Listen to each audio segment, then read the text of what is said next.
The show's about to start. Come in, dear.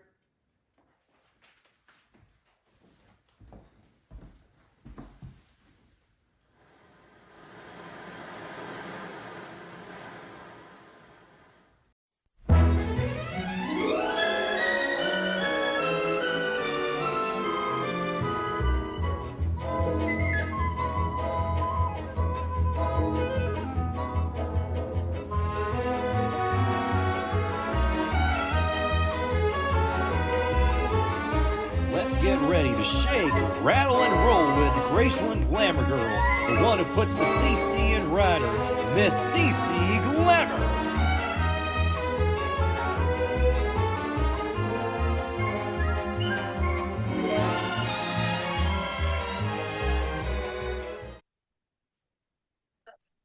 Hello, everyone. I am your host, Cece Glamour, and once again, welcome to the Glamorous Pink Writers Podcast. And today we have an amazing guest, so I will let him take it away. Okay, hello everyone. My name is Marcus Green Jr. I am the owner of Polygon Visuals.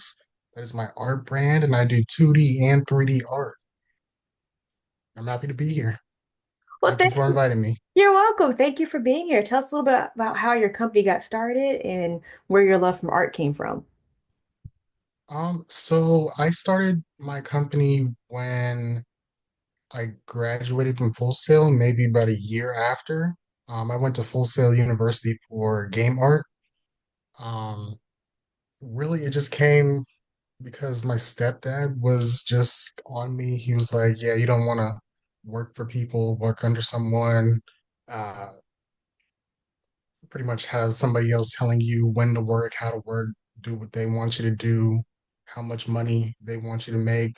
I'm like, "Yeah, that's like a lot of responsibility, and I'm not like I'll just take whatever you give me, low key." But um, after a while, I was like, you know what, I kind of want to do something like that, but kind of more as like a backup, like if things don't go right. And being that I still have not found a job in my industry, being that it's so oversaturated and high demand, and with all the different art strikes and whatnot going on, I was like, you know what, I got to do something.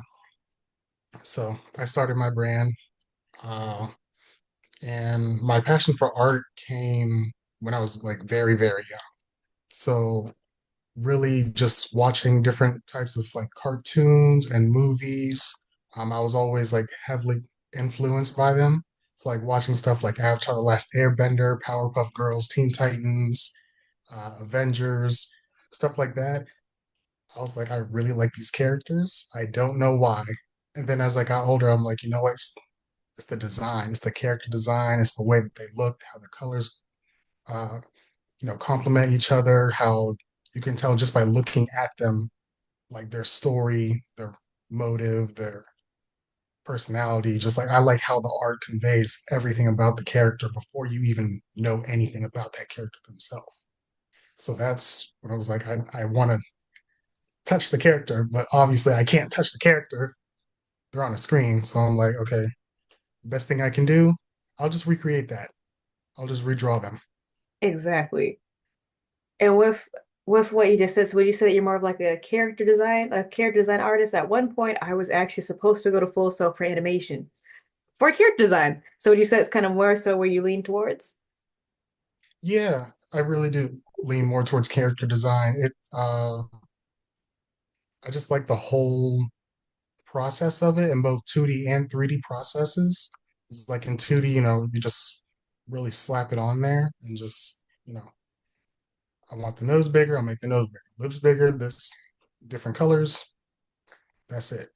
But with 3D, it's kind of a little bit more immersive because it's kind of like you're playing kind of like a god card and or a god role, and you're just literally sculpting and building this character from like a little ball. So, and it's a lot more intense because you also have to keep things like anatomy and whatnot in mind. That I've seen. 'Cause I remember, I think they had one time Full Sail actually had like a little, wasn't exactly a festival, but they actually had like in the hallway some of the 3D made models.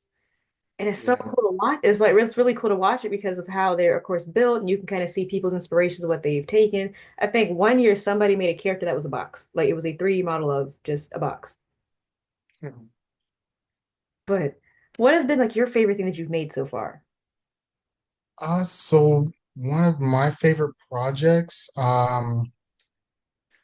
this is like heavily biased because I'm in love with their music. It's a model of Megan Thee Stallion from her Boa music video. Uh, I just really like the video. The fact that she's also a nerd and put a lot of like her nerdy influences in the video too, being from like anime and video games and some movies. I was like I'll rewatch it every couple of months. Like she really did that. Yeah, You go and then you start finding like different things. Like, wait a minute, that's a reference to this. And that's honestly, I like Megan Thee Stallion for the sheer fact that she's like, I just want to let y'all know that I happen to be a nerd. Like when she went to Japan and everybody thought that she was just gonna go and like just the J-pop fashion. She's like, no, I'm gonna cosplay every day I'm here. right. She cosplayed and she bought a bunch of nerdy things too, and like yeah, she's really into it. She's actually about it, not just for the show. Like she's actually about it. Exactly. Like she really like I think if I'm not mistaken, I think her what was it? She had a tour here in Georgia and it was like close to Dragon Con. And I think like Megan was trying to figure out, she's like, do I do my tour or do I go to Dragon Con? And we were like, have the tour, have the concert at Dragon Con. I actually went to her concert right after I posted the art I made of her. And while I was there, I was just like advertising my business. I was like, "Hey guys, it's here dressed up. Like, check this out, by the way. Yeah, passing out my business cards. My friend were passing out business cards. Honestly, I feel like I'm that actually wearing the shirt. that's amazing. Yeah, Like, honestly, I feel like spaces like that are better for networking than like your usual networking areas. And I know, of course, with us both being full Sail alum, they always tell us, oh, network, network, network. And the network's so much for great. But it's like when you graduate, you start to realize like going to random spaces like Comic Cons and concerts are better because you're not, and I guess this might be a weird way to say, but it's like you don't have to worry about really competing with other people that might be in that same industry in that same building. Because some people have no idea. They need to make, oh, okay, you're Megan Thee Stallion fan. You're like, oh, by the way, I also do this, this, and this. And I feel like it makes it easier versus like this person, and they might be a big time of like a company, and they have to sit there, you have to be like, okay, I have to say the right words. Now you're like, oh, you like my shirt, by the way. I do like, I feel like right. it makes it better than just being like around people that are doing the same thing. So it's like you can't even really talk about what you're doing because they're gonna be like, oh, I do this, this, and this way. You're like, are you gonna take my call? Yeah, and it's also a little bit hard for me because I'm a little bit of an introvert. Like I keep getting told not to say this, but I'm not really a people person. I'm not big on people. I no, I Like, get it. And it's funny 'cause I'm more of an extrovert, but I get it where but it's kind of hard when you're a person who's like, I don't want to talk about myself when you're in a field where everybody talks about themselves and you're like, and you have to go, oh man, I have to actually talk about myself. right. And you have to figure out what you actually want to say so it doesn't sound like you're just where you're like, oh, and you like, and then you're sitting like, do I go casual with it? Do I go more professional? You're just like, hi, I have a business card. Yeah. You just sit there for a minute, like, take the card. Yeah, whenever I pass out my business cards, I don't even have like much of a like elevator pitch to really put together. I'm just like, hey, you like art? Tap in, tap in, tap in. Exactly. That's why I was like my fill I have to get new business cards because I ran it up with a bunch. And mine is like looks like a slate marker. And so it's been easier just to kind of show people the stuff off my Instagram, go, hi, I do film also, instead of being like, I do this, this, this, and this. And half these people don't even know what like the words that you're saying. And that's another thing I realized with networking is sometimes where we're taught, oh yes, use the technical terms that you know. We're in a generation where people don't know how to spell watermelon. So it's like now you have to think of how to like you have to think of how do I say this in a way where people don't go, what does that mean? And then you have to remember mentally what does it mean? So then you're like, Sprite cranberry for you, sir. Yeah, yeah. And then I'm, yeah, and I'm the type to correct people on their spelling errors. All my friends in my group chat are on me about that because that don't know the difference between there, and there, and I'm like And you're like, so you're just gonna, there, and they're like, Marcus, who cares? And I'm like, I I care. can't. And you're saying, like, so you're just gonna spell incorrectly on Jesus's group chat right now, just on his I'm like, neck. how are you? Like, how are you in your mid 20s and you don't know how to spell? You're in your mid 20s in college, graduated college, and you don't know the difference between there, and there, and your. You're just sitting there like, come on. Or bean and bean. And you're just sitting there like, come on now. Come on. It's It's simple. sad. But what is something that people don't know about you that you'd like them to? Oh, um,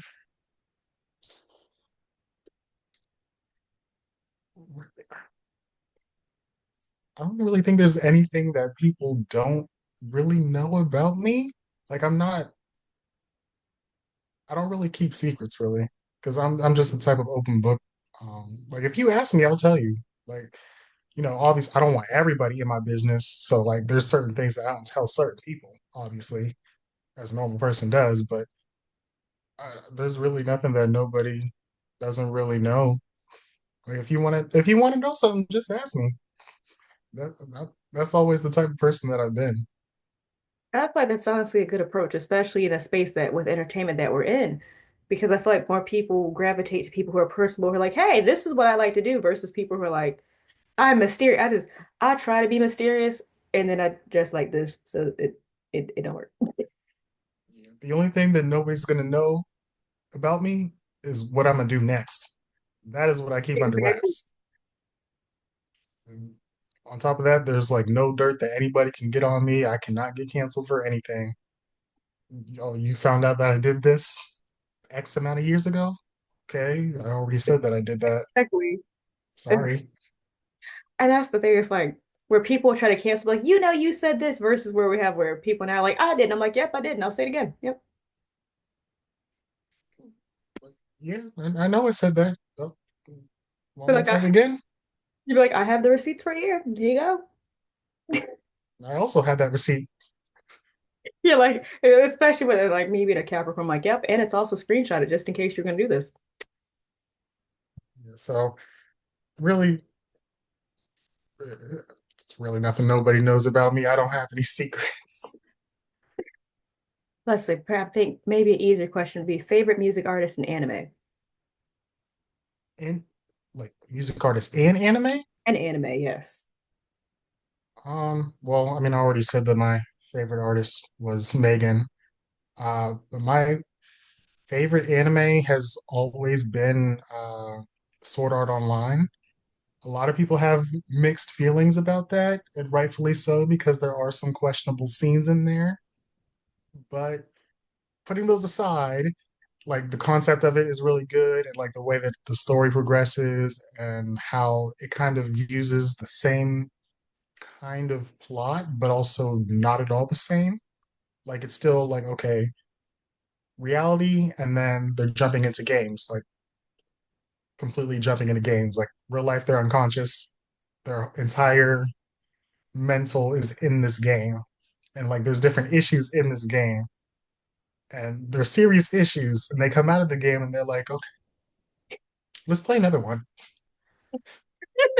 And that's Oh like yeah, the we funniest, almost died. and that's the funniest part about that one anime where they're like, and then to make it so bad, where like their big rule is, oh yeah, by the way, if you die in this game, guess what you're not doing when when you wake up? You're not waking up, bro. That's it. Yeah. They're Like, like, yeah, that was crazy. Let's do it again. like like that always watching Sword Art Online, like, and you're watching like, and some parts where you're like, yo, I wish I could jump into my favorite video games. And then you realize like some of your favorites like Mortal Kombat, and you realize if you die in Mortal Kombat by the rules of the show, you just gonna wake up dead, buddy. That's it. When they say finish him, that's it. But and that was like another thing that kind of got me into the career choice that I'm pursuing as well, because like it kind of helped me realize how much I love games, because all like on top of the cartoons and everything that I watched, I was also very big on video games. Like I was always playing like Skylanders and different games based on different shows when they used to do like tie-in games. Uh, and it was just another way for me to kind of feel immersed in the things that I liked. And so when it was time for me to kind of figure out what I wanted to be when I grow up, and I found a flyer for Full Sail, they had something for game art, and I'm like, game art. So like the two things that I spend my time doing, I can do that for a job. I'll do that. Um, and so like with Sword Art Online, it kind of the main character, he's also kind of the same way because he also plays a lot of games, obviously, and he pursues a career in game design. He's a game designer as well, and because of his status in the that universe, he has a high status in reality with a lot of game production or game designers. So they're always contacting him about like try out a game. We know you're kind of like a hacker, not really a hacker, but you're just like subconsciously hacking our games without even trying. So like play this for us, please. Like, see if this makes sense to you, but don't hack it. But like that's honestly really cool that that actually helped inspire you to do game art and actually seeing that as a field because I know, especially with kids now, but even within our community, that's not something that you always see. And it takes actually seeing somebody that looks like us in our fields to go, hey, look, you can do this. Yeah, And that's what I love about Full Sail too, is of course with it having such not only just such diverse interest of all the different medias that you can do, but it's the fact of there's so many like diverse crowds that we have, especially because I remember we met because of the Black Student Union that they had. And I think that's just really cool that you can actually go to school where not only are you going to see where you like go, hey, you're in film, but here's the game art students, or hey, you're in this program, but that there's also people from everywhere. And I find that inspiring. But if you'd like to also kind of talk more about how if that's something that you found inspiring too, you're more than welcome to.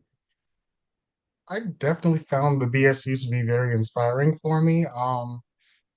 Not I don't want to say not career wise, but it definitely did help me grow my more professional side because I was our what was it? The social media manager and community outreach, and at the last like few months of my time at Full Sail, I was also the president. So I had like a lot of responsibility and I had to do a lot of interaction with people. And as I said before, I did not like people. And Sankaya, our advisor, was like, Marcus, you can't be out here saying that you don't like people at our meetings.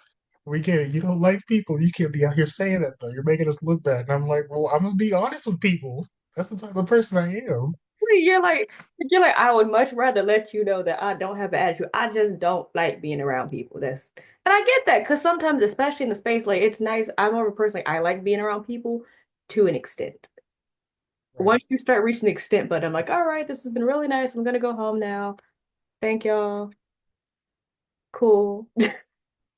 Yeah, but pretty much communicating with other students did help me kind of break out of my shell a little bit, as well as having to take on the responsibilities of all these different roles because then now I had to do public speaking and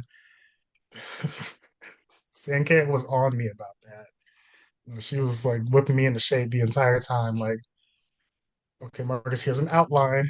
Stay in this outline, try to smile, body language, keep it like try not to look stiff. And I'm like, I'm trying. I'm really trying.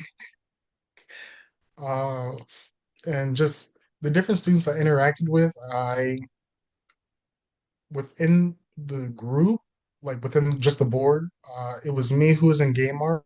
We had another student who was in film. We had another student who was in music, who was recording arts, and another one in in computer animation. And then on our online board, we had somebody else in film, someone else in, I believe it was business. It was business something. And like we all talk and we all help each other out and with our different talents and whatnot. So it's like, okay, well, this person's coming out with a song. They asked me to make some cover art for them. Perfect. Now I'm getting a little bit of a boost and like attention with my art. You're getting a little bit of attention with your music. And then the person on the business side are kind of like showing us a little bit of the ropes on how to promote both of our stuff and also, make it more cohesive and how to talk about it really. And then the film person, we haven't done it, but if they wanted to, you know, they could have got with the recording artist and made a music video. But that was just like the great best thing about Full Sail. Everybody in different uh, programs could have got together and made one big project. It's again all about the networking and all about who you know Right, and the yes. bond that you make. That's really true, especially with, like you said, there's so much there. And I think the one funny thing about Full Sail too is that, of course, even there's so much to do where even if you're not in that program, you can actually help out. Like, I think, what was it? Just helping out with WWE was like its own program. But I think the funny thing about that was if you were a person who didn't know what wrestling was, you just assumed the wrestlers were like on campus students. At least I did. Like all the NXT wrestlers would come and they'd be like, hey, and they'd walk by and I'm like, okay, that's cool. We got new students. And then you would actually see them on TV and go, oh, those are wrestlers. Yes. I've never actually saw the wrestlers on there, but I did have a friend who was in film, and she had posted on her Instagram story on the day that like Sexy Red was uh, on WWE, and I'm like, "What are you doing with Sexy Red?" And she's like, "She's on WWE," and I'm like, "What is she doing on WWE in the first place?" And she's like, "I don't know, but like she's here," and I'm like, "Okay, I mean that's cool. I'm happy for you, but like what?" Like you was just gonna drop this chunk of knowledge and not explain how. I do remember that though, because that was like, I think that was a big topic for a couple months. Mhm. Yeah, she said Full Sail students they parked the bus and the next thing you know she sees Sexy Red parked right next to them and walk up the car and she's like, what? And I'm like, huh? I didn't even realize that was at Full Sail. I don't think it was at Full Sail. I think they just have some kind of studio nearby that they travel to. That'd make more sense because I feel like if Sexy Red did show up to Full Sail, you'd have a lot of the recording artist students that are like, hey, listen to this song. Yeah, actually. I think that's one thing that is funny that I miss and halfway don't miss about Full Sail was when me being a film student there at the time, but you would have like listening parties, especially at the apartment that I lived at, and you'd have listening parties with the recording art students. And sometimes you only went to the listening parties because they had food. That that's the nicest thing I could say about some listening parties. Some of the listening parties, the food is nice. They'd be like, what do you think about the songs? The catered Buffalo Wild Wing nuggets were great. That yeah, being in the BSU that had to be like our number one priority. We're like, you know what? Just in case students are not big on the topic of the event, food. Because at least if the food's good, the topic can at least be the food. I gotta admit, that was what it was like when they had was it the Super Bowl party and they had the Oscar party and the Grammy party. Yeah. Was like the food. I think, but the best event that they had was I want to say the Oscar party and the Super Bowl party because the Oscar party they actually had bowls of cereal if you wanted to watch the Oscars and eat. Yeah, they had like a. I don't know how we put bowls of cereal and the Oscars together. I don't, but they That's not. it was gourmet cereal. What is gourmet cereal? I actually okay, so so you know how so you know how sometimes you have like flambe ice cream, right? And they had that there too. Apparently, you can flambe cereal. Oh, I don't think you should, but people ate it and they were fine.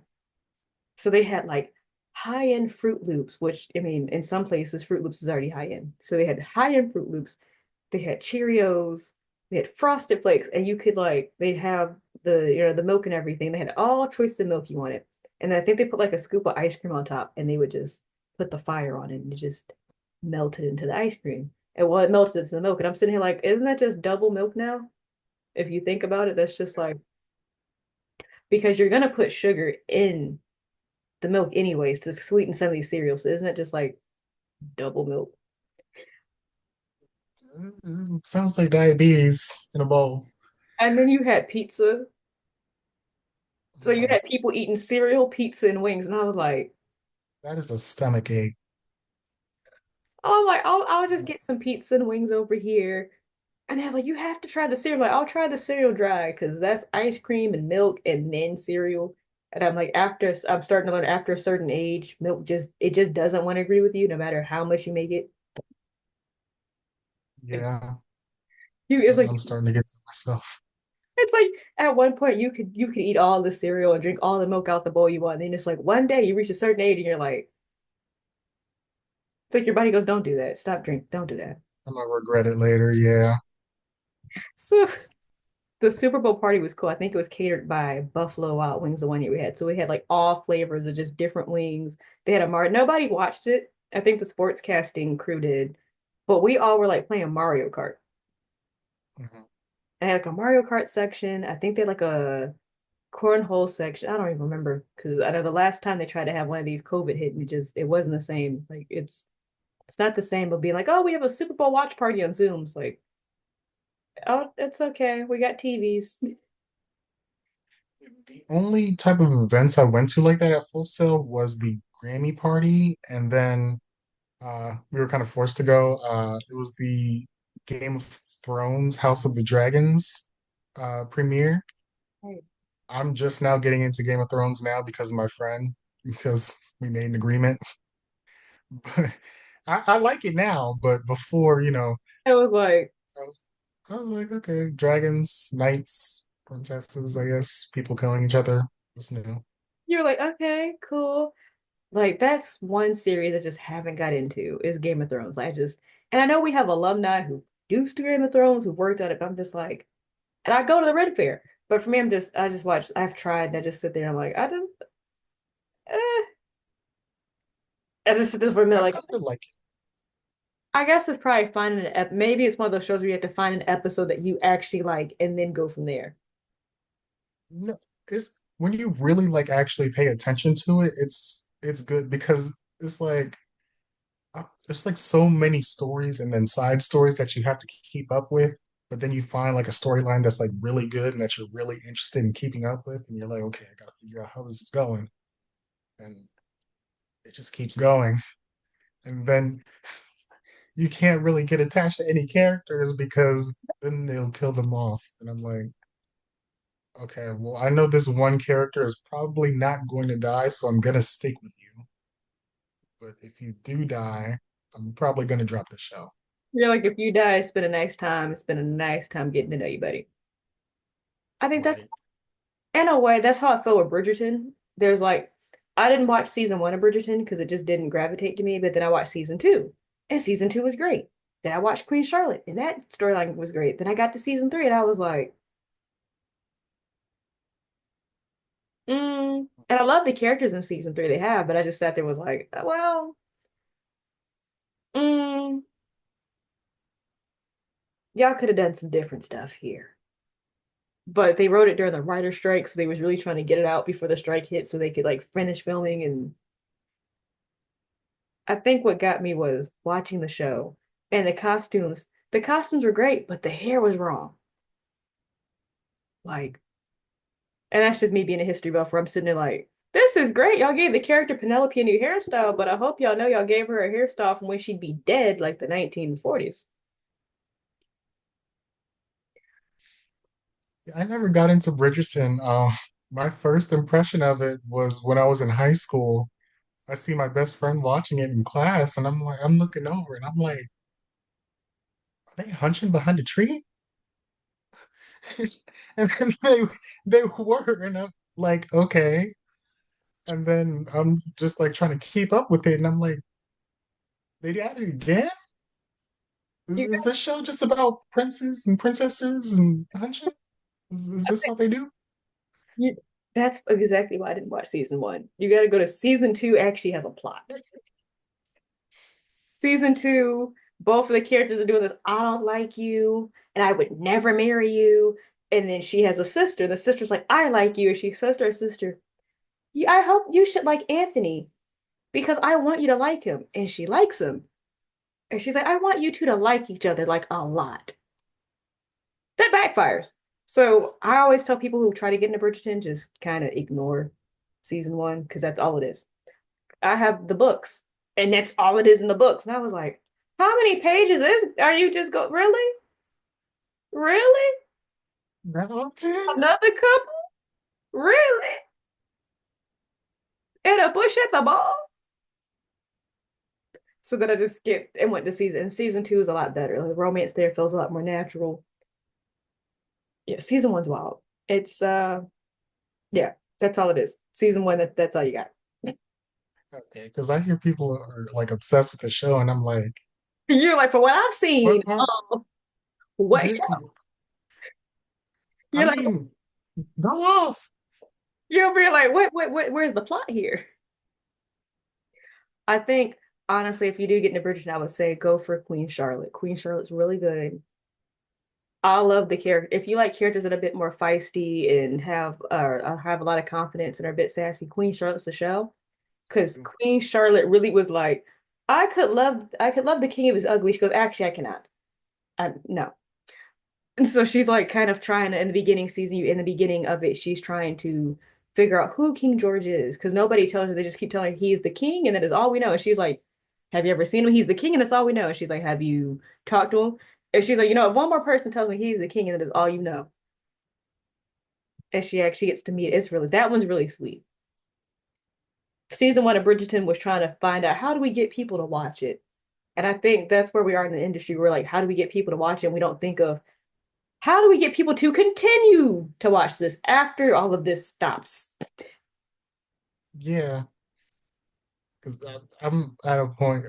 When I was in Full Sail College, I was watching so many shows, and I swear every morning, every week, when I would turn my TV on, somebody would be naked, and I'm like, please, It's if like, I where your see another clothes? nipple, I'm breaking this TV. Please, You're like, get it away from me. where are your clothes, ma'am? Please put on some clothes. You know, I was in Game of Thrones too. Like I'm trying to get past watching. I just seen a man's penis in my face, and I'm like, please, is this necessary? Game of Thrones, I tell you. You know what? I think with that, that is a good place to close. And it has been amazing to have you on the show. And you're welcome anytime to come back on the show. Okay, I'll definitely come back. This was fun. I'm glad. Well, as we like to say, it's time to shake, rattle, and roll out. And until next time. Oh, I love that. See ya.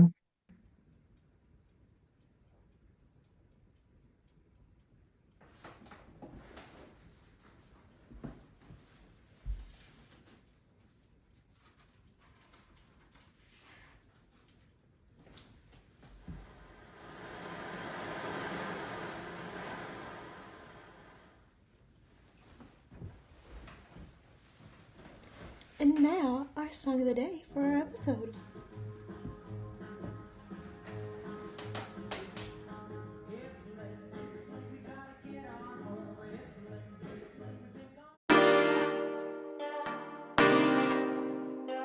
Purchase your tracks today.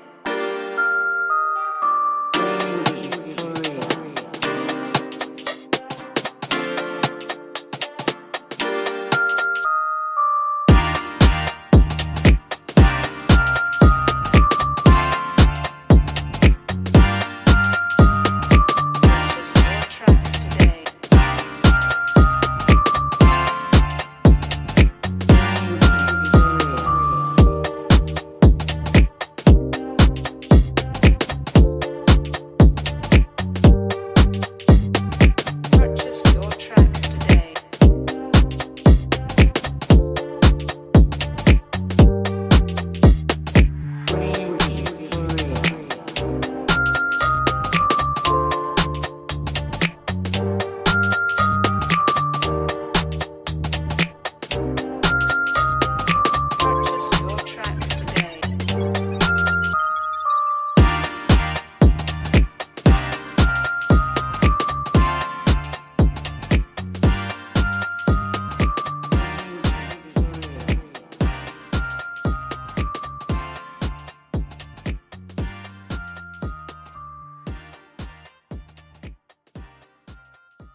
The Glamour's Pink Rider podcast is proud to sponsor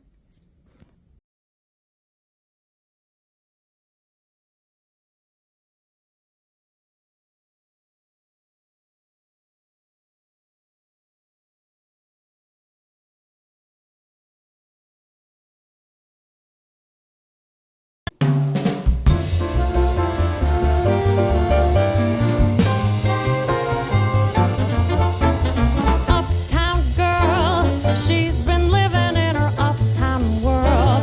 I bet she's never had a backstreet guy. I bet her mama never told her why. I'm gonna try for an uptown girl. She's been living in her white bread world as long as anyone with hot blood can. And now she's looking for a downtown man. That's what I am. And when she knows what she wants from her time, and when she wakes up and makes up her mind, she'll see I'm And don't not forget, so you can watch us on any network you tough get your just podcasts from, such as because I'm in Spotify, iHeartRadio Podcasts, Castbox, YouTube, all under the Glamour's Pink Riders podcast, brought to you by Cece Glamour. And remember, stay cool, cool cats. all the presents from her uptown boys. She's got a choice.